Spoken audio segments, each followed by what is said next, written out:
Welcome back, folks, to more Ultima 7 Serpent Isle. Let me find my party here. I was doing a little bit of inventory swapping. I went ahead and gave the Avatar the magic sword and shield to kind of buff up his defense. We don't want him getting laid out. Found out that the Renon's axe is one of the best weapons in the game. Gives plus 10 to combat also. Dupree was at 20 combat, so I gave it to him. Gives him a plus 10 to 30, so his combat's maxed, as well as his shield, so he's well off.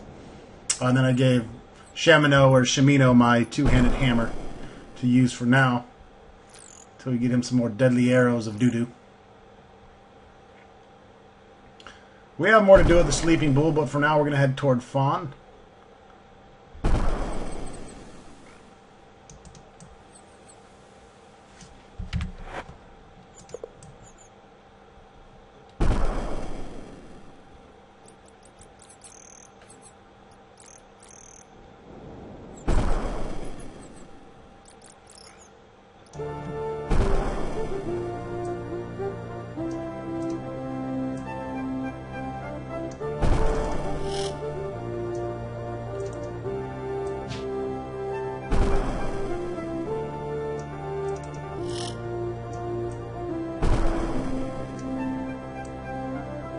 What do we have here?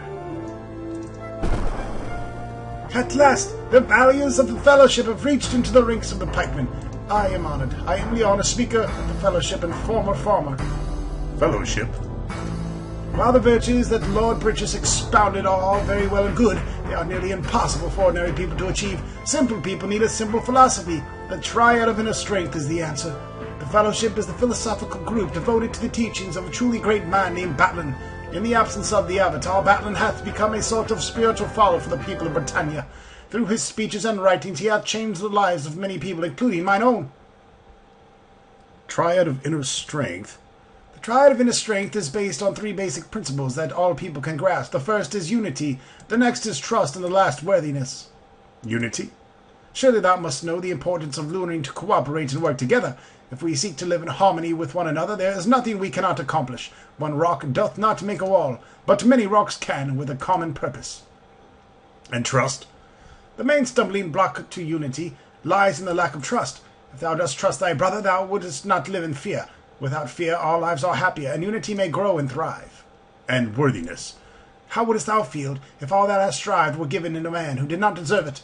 I would wager thou wouldst feel the injustice. If everyone strives to be worthy of that which they seek, such injustices would be few. Let every person be rewarded according to their merits, and trust and unity will follow naturally. Following the triad of inner strength allows one to become attuned to the inner voice. The inner voice is within all living beings. It flows from pure instinct and contains all wisdom and irreproachable logic that anyone would ever need to live peacefully and happily.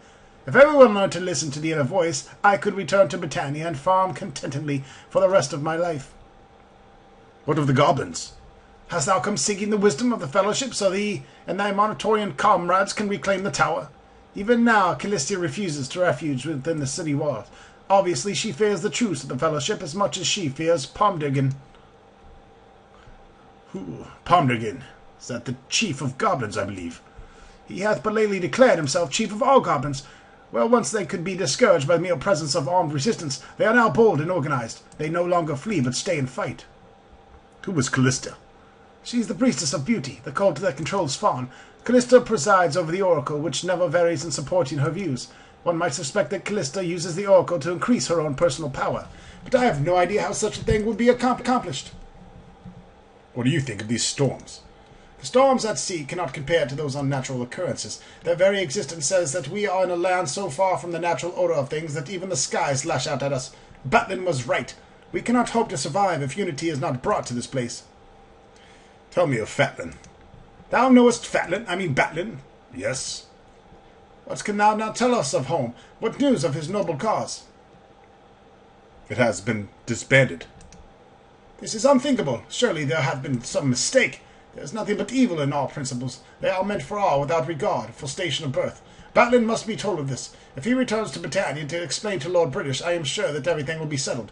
Perhaps our good name was degraded by those wishing to stop our ministering. But that shows a lack of trust. I must meditate on this. My inner voice will no doubt provide an answer for such horrible news. No, this cannot be!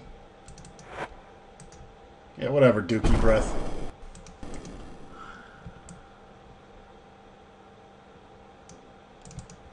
Greetings, sir. Goody new face. I'm Scots, a geographer. Perhaps thou wouldst share tales of other places with me, so I might add detail to my maps. Maps? Lord British once said that I was the finest mapmaker in all of Britannia. I take great care in my work. Since I have explored very little of this continent, I fear that my map is less than accurate. I would be honored if thou wouldst accept a copy of my map. Perhaps it would aid thee in thy quest. Sure.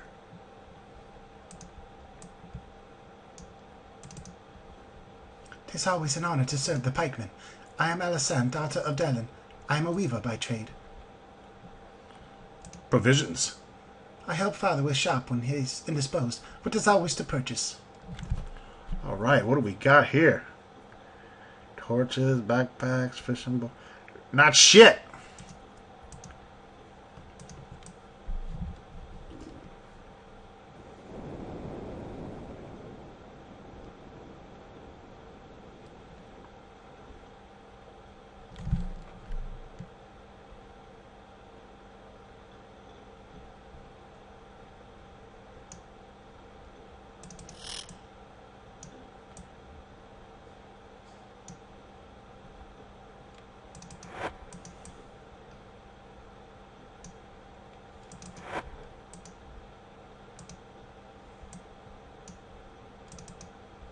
Welcome, travellers, and be at ease. This rest house is open to all who walk in beauty. Feel free to take whatever food thou mayest need. As a courtesy to other travellers, please leave the rest house in the manner thou hast find it. Free food.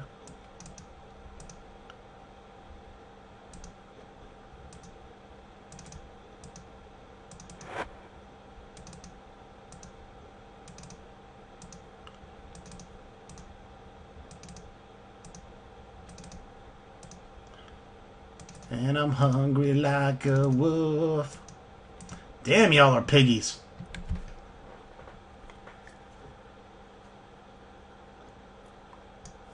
Oh, you want to get some? You want to get some?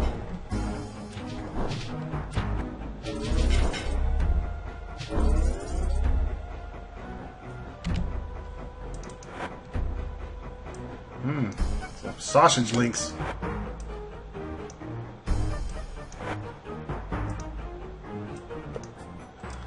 I'll take swamp boots over leather boots.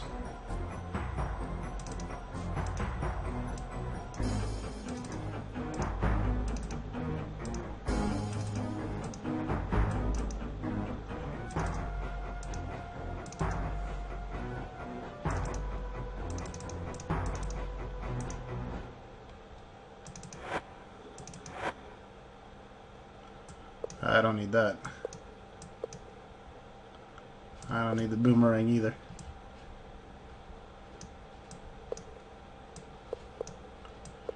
We'll grab some food.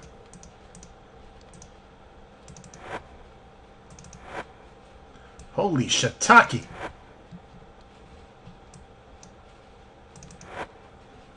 More swamp boots, so if you need them, let me know.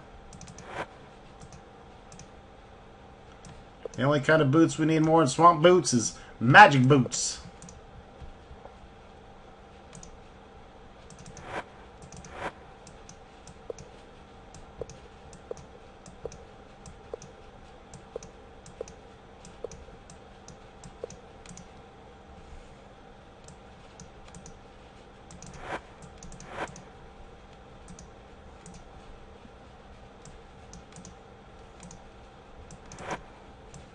Matter of fact, let's go ahead and keep a pair for the avatar.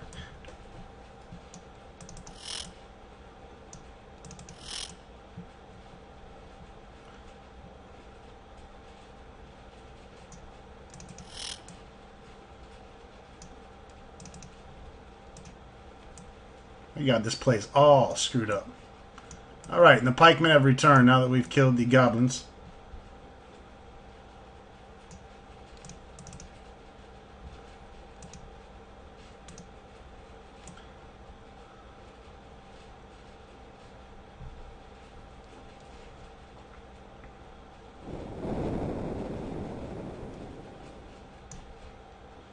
There hath been trouble of late here in Fawn, and here comes part of it now. I would have words. Oh, please, my lord, a favour. My name is Ruggs. I am a poor sailor whose visage offends the good people of Fawn, and I have been forbidden entry into the city. I have not heard from the lady I love since mine exile, and I can find no one willing to carry her word of my continuing devotion. Please, my lord, I beg of thee, wouldst thou take her letter? Oh, I knew by nobility of thy face thou would take pity on a wretch such as myself. Take this to Delphine, the herbalist. Thou mayest find her at the greenhouse. If thou should bring a return message, I shall introduce thee to my shipmate Scott, who makes maps. Perhaps his cartography would be of aid to thee. Be careful of that one. He is nothing but trouble. Thou must state name, business, before thou can pass. I am Ronstock. Pleased to meet thee, Ronstock. What is the business here in Fawn? I am missing a companion.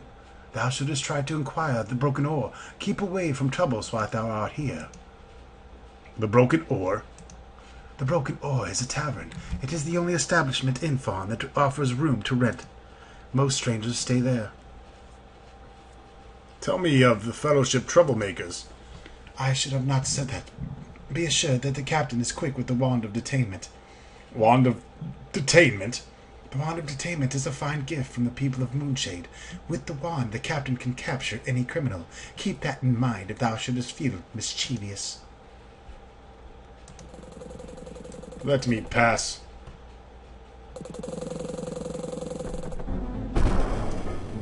Looks like a storm is coming. Thou look like shit, Avatar. Ah, run! Help! That almost hit me! Run! Ooh! That was close. Look, Avatar. A loot!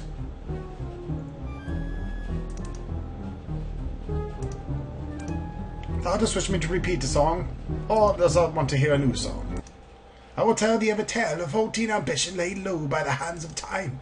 Far away, where near the sun doth rise, where once some mountain stood. It called itself the pinnacle of earth until the earthquakes came, and now that mountain tried by fire and ice lies crushed beneath another's dream. So now he probably has 2 loots.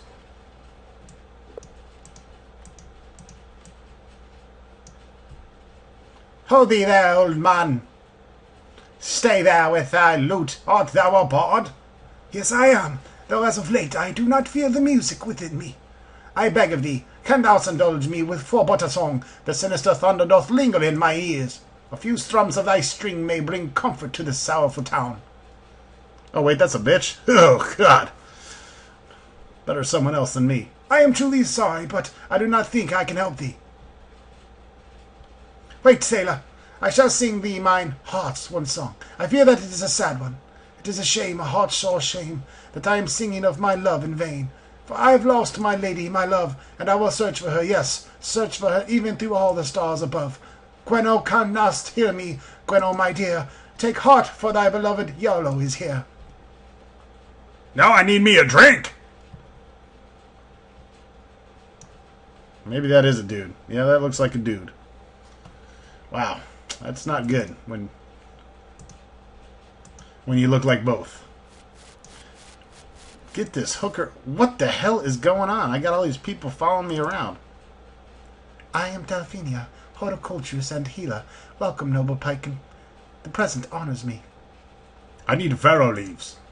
Harna would have not sent thee if thou didst not have great need of Vero leaves. I would help thee if I could, but my skills as a healer are limited. Take these leaves back to Harna quickly before thou dost worsen. If thou art so encumbered, let me give some of these to the friends. I'll help carry it.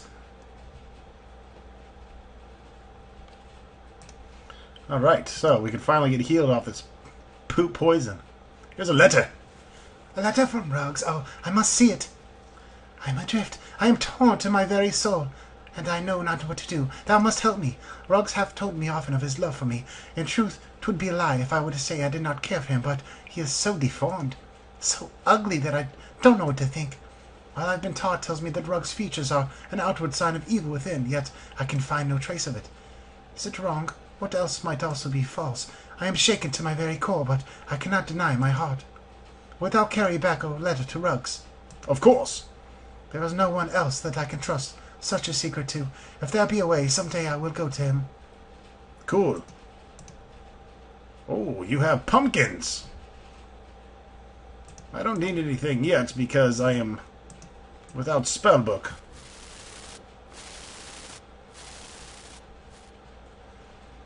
But I am going to return. Yeah, you already said that. How about you go away before I punch you in the face?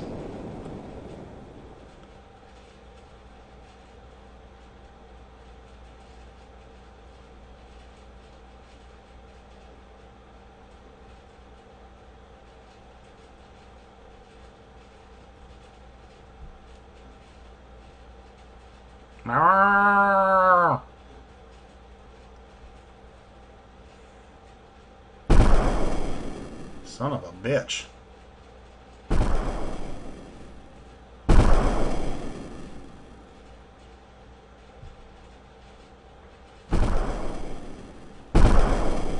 Yikes!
Alright, got some Vara leaves here.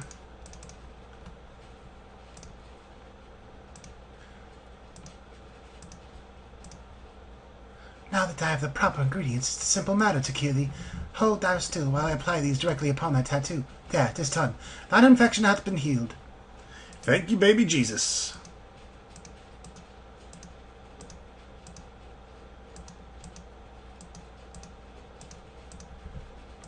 Alright, everyone is fully healed. That calls for a save.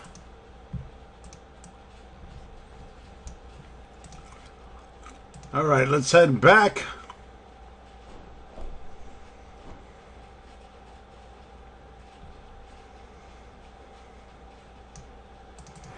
Also, now we have our map. We're down here in Monitors, the Sleeping Bull here. And this is the town of Fawn. The city of Fawn, I should say.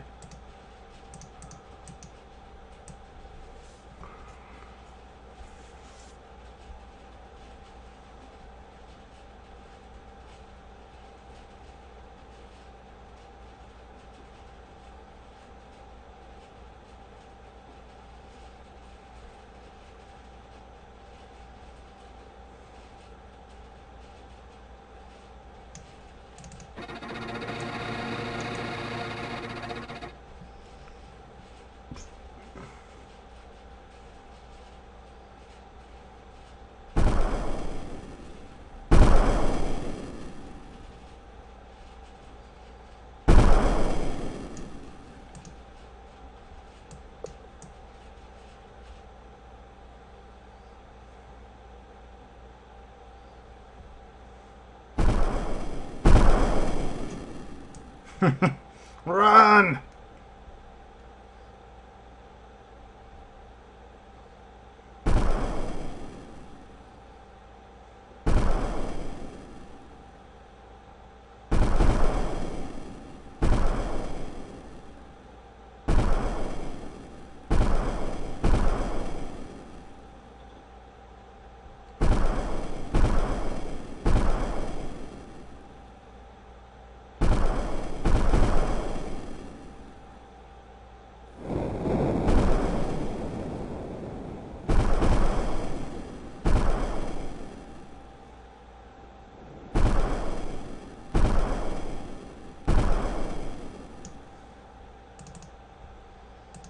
Not this guy.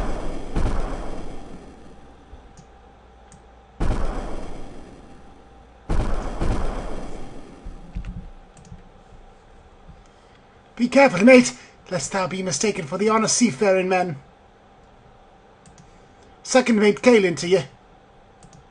I'm a seafarer, and I do whatever the captain wants done. Green fellows, hospitable, be thou sure to accept their dinner invitation. Afraid of a bit of rain? Run back to town like a good boy. I'm sure the lady will find you an interesting pet.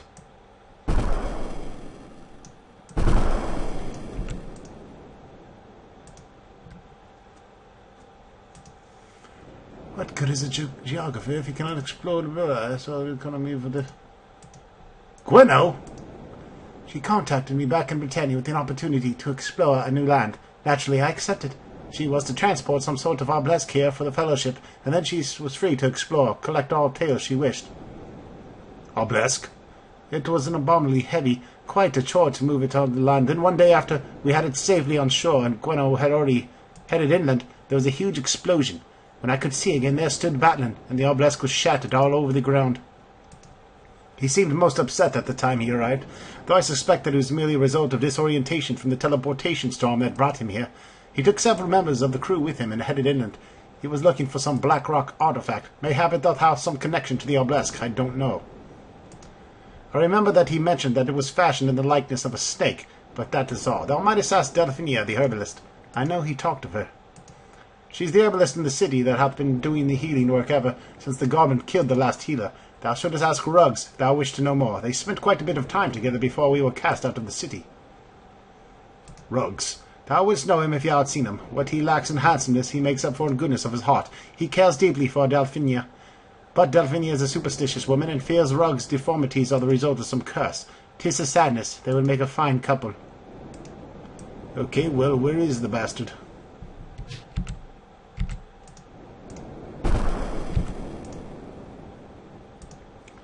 I need to speak to Ruggs, and it's none of the three. And he's not in there. But he is out here doing some work. There he is. Have your letter. Oh, blessing upon thee, my lord.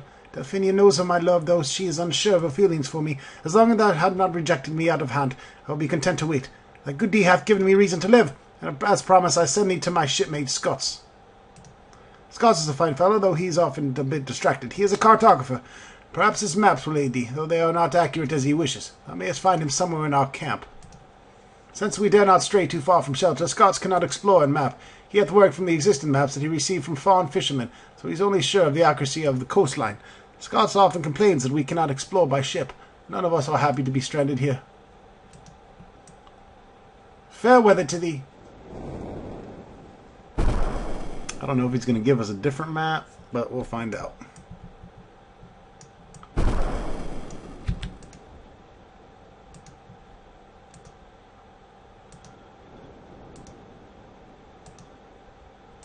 Okay, you don't have to keep giving me the same damn map, because that's not helping.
Good riddance. Guy's a real douchebag.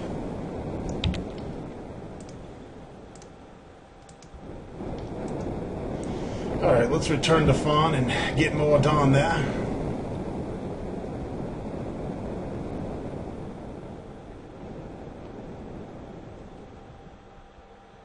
Oh, Jesus. I will pass through. Thank you. Alright, so we have a big ol' ass town of Fawn. Gonna be doing lots of talking here. Welcome to Fawn, noble pikeman. We are honored by thy presence. I am great Captain Goth. Call me Goth. Tell me of these storms, Goth. Without question. Already our livelihood hath been taken from us, and women weep at the loss of those who once sailed in our fleet. We have no idea what become of them. Livelihood? As thou can see, Fawn is built upon water. We are or were fishermen by trade. That is how we fed our people, and how we traded with the other towns. We have lost most of our men due to sea and storm. We do not know if they were drowned or transformed. Now Lady Yolinda hath charged me with the task of finding a way to sustain our people until we can rebuild our ships. To be truthful, I am not hopeful. Tell me of your fleet. After the lighthouse was lost, the fleet sailed only in the daylight hours. There was no other choice. But the storm seemed drawn to the water. They took the ships as well, one by one. The ships. A few, we know, lost at sea, transformed into blazes knows what. The others could have been transported to the frozen mountains for all we know. None have been seen again. And Lady Yolinda? Yet Yolinda is a ruler of Fawn, at least in name. Zulith fetches and carries for her, and makes her feel important. But the truth of the matter is that Fawn's real power lies in the hands of Joth, Volden, and Callista. Don't know if that's an I or a J. Zulith is the messenger between the great captains and Lady Yolinda. He takes orders well enough if thou dost stoke his ego enough. But if thou shouldest belittle him, beware. He hath the ears of both Yolinda and Callista. Tell me of Volden.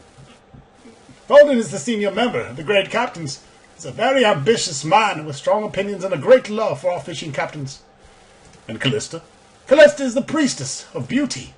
She's a very ambitious woman who is not above using her feminine wiles or the words of the oracle to obtain what she wants. Callista holds Zulith in her thrall, I know. I think she seeks to use Volden to gain power of her own, but Volden thinks to use her as her own pawn. 'Tis a monumental game, and I fear Fawn is the prize. Tell me of the fishing captains. Volden hath long been a bully, from his days as a guardsman to his days as a sea captain. Few sailors were willing to serve under him for long. When the consul's seat opened, they begged Lady Yolinda to appoint Volden to the post. They told her it was an honour, his years of service, but Volden knows, as doth every other sailor, that it was to bring him in off sea. This was a vaster mistake than anyone could foretell. And tell me of Joth. Joth was a fine seaman before his injury, but he hath little use for the politics of the land. He doth do his best to represent the interest of the fleet, but it is plain that his heart is still at sea. Without his support on the council, I am locked against Volden, and must defer to his seniority. If Joth was taken, life as it is, Fawn would be in far better shape. Before one of those freak storms hit, a fine lighthouse stood near the town to guide the fleet home at night. During one very bad storm, its light went out, and the sailors could not see to make the way back to docks. Joth ordered his ship to stand near the shoals and set fire to her sails, so that the remainder of the fleet could find their way in. All of the ships docked safely that night, except for his. A freak change of wind cast his ship around, and he was trapped in the rigging. The healers say his back will never be the same again. He can never go back to sea. This lighthouse. The hearts seemed to go out of the sailors when the storms exchanged our lighthouse for a haunted building. They believed that it was a bad omen. They were right. Haunted building? Joth led a party of sailors and guardsmen to check what happened to the lighthouse. We suspected goblin mayhem to lure us out of the city. The party returned pale and shaken. All they could tell us was that the lighthouse was gone, and in its place was a strange haunted building. I know no more than that. I must concern myself with trying to provide Fawn with food. Tell me of the oracle.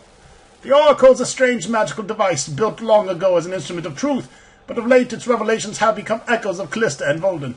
I do not know how they accomplished this, but I am certain that their plots are anything but divine. When I was a lad, the oracle was called on to settle disputes and reveal the truth. Now it pronounces marriages based more on wealth than power, than on love. The oracle hath been a political tool, and I have no idea how. Volden doth have very limited opinion of woman's intelligence. He doth not believe that they are capable of making decisions more challenging than what to wear in the morning. I fear that Lady Lalinda is too easily led by Voldem's wishes. And of the goblins. We have battled goblins since the time of Fawn's founding. We drove the savage creatures from this area when we settled here. Because of their innate cowardice, we have always been able to drive them away with ease, until Pomdurgan gathered them under his leadership. Pomdurgan is far more cunning than normal goblins. He hath attacked Fawn without respite for nearly a year now. His attacks have grown more daring of late. Without Pomdurgan leading them, the goblins would never have had the nerve to take the Pikeman Tower, and he is responsible for the death of Seth, Fawn's healer. Delphinia is all we have now. She is a horticulturist. Her knowledge of herbs makes her only logical choice as a healer when Seth was killed. Delphinia hath been a sad lady since Callista arranged to exile the Fellowship sailors from the city. She cannot decide whether she is glad that Rogues is gone or not. Poor lady. Fellowship sailors? They sailed in quite a while ago. We have never seen the like of their ship before. Then one of them proved to be a charismatic leader who spoke eloquently for some new belief called the Fellowship. It appealed to many people, especially the women. Callista was mightily put out, I will tell thee, so she blamed the storms and the strangers and had them banned from the city. She still has everyone atoning for their transgressions against beauty. She says the storms will not stop until the heavens are appeased. I do not think she knows when or if they will stop. Thank you. And thank you for watching, folks. Stay tuned for more Serpent Isle.